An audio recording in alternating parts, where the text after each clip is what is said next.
নমস্কার বন্ধুরা, আমার চ্যানেলে আপনাদের অনেক অনেক ওয়েলকাম। আজ বানাবো পটলের দোরমা। দেখে নিন রেসিপিটা। লাগবে পটল, বড় বড় পটল লাগবে। পটলের ছিলকা ছাড়াবো না, খুঁড়ে নেবো একটুখানি, জাস্ট উপর থেকে এটা ছালটা একটু খুঁড়ে নেবো। খুঁড়ে একটুখানি কেটে পটলের বীজগুলো বার করে নেবো। মুখটা কেটে বীজ বার করে, বীজগুলো ফেলবো না, বীজগুলো এক সাইডে রেখে দেবো। বীজ সব পটলের ভালো করে পরিষ্কার করে নেবো। দেখুন ভালো করে পরিষ্কার করে নিচ্ছি।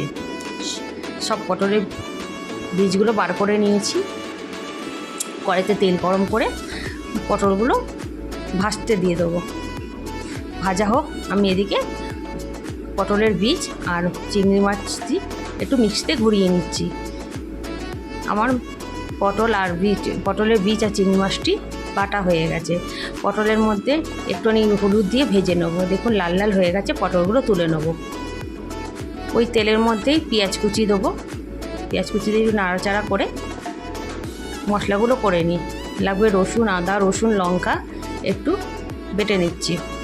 আমার বাটা হয়ে গেছে, পেঁয়াজটা লাল লাল হয়ে গেছে। ওর মধ্যে 2 চামচ আদা রসুন বাটা, লঙ্কা বাটা দিয়ে ওর মধ্যে হলুদ গুঁড়ো, জিরে গুঁড়ো, কাশ্মীরি লঙ্কার গুঁড়ো, আন্দাজ মতো নুন দিয়ে একটু মশলাটা কষিয়ে নেবো। মশলাটা কষিয়ে ওর মধ্যে বাটা চিংড়ি মাছ আর পটলের বীজ বাটাটাও দিয়ে ভালো করে কষিয়ে নেবো। দেখুন তেল ছেড়ে এসছে। ওর মধ্যে স্বাদ অনুযায়ী চিনি আর একটু গরম মশলা দিয়ে নামিয়ে দেবো। পুরটা একটু ঠান্ডা হোক।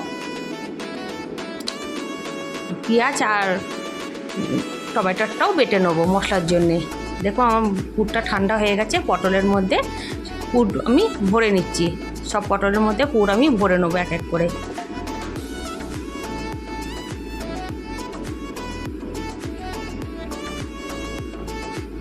সব পটলে পুর ভরা হয়ে গেছে। কড়াইতে তেল দিয়ে গোটা গরম মশলা দিয়ে দেবো। এই যে এলাচ, লবঙ্গ, দারচিনি দিয়ে একটু গরম হলে ওর মধ্যে সব বাটা মশলা দিয়ে দেবো। যে মশলা করে রেখেছি আদা, রসুন, টমেটো, পেঁয়াজ বাটা সব ওর মধ্যে দিয়ে শুকনো মশলা, হলুদ গুঁড়ো, জিরে গুঁড়ো, কাশ্মীরি লঙ্কার গুঁড়ো, আন্দাজ মতো নুন দিয়ে ভালো করে একটু কষিয়ে নেবো মশলাটা। মশলা কষানো হয়ে গেছে। ওর মধ্যে একটু পুর ছিল, পুরটা আমি দিয়ে দিয়েছি, তাহলে একটু টেস্টি লাগবে। পুরটা দিয়ে ভালো করে কষিয়ে ওর মধ্যে আমি জল দিয়ে দেবো। 1 বাটির মতো আমি জল দিলাম। দিয়ে ঝোলটা ফুটে উঠলেই আমি পটলগুলো দিয়ে দেবো। পটলগুলো দিয়ে একটু ঢাকা দিয়ে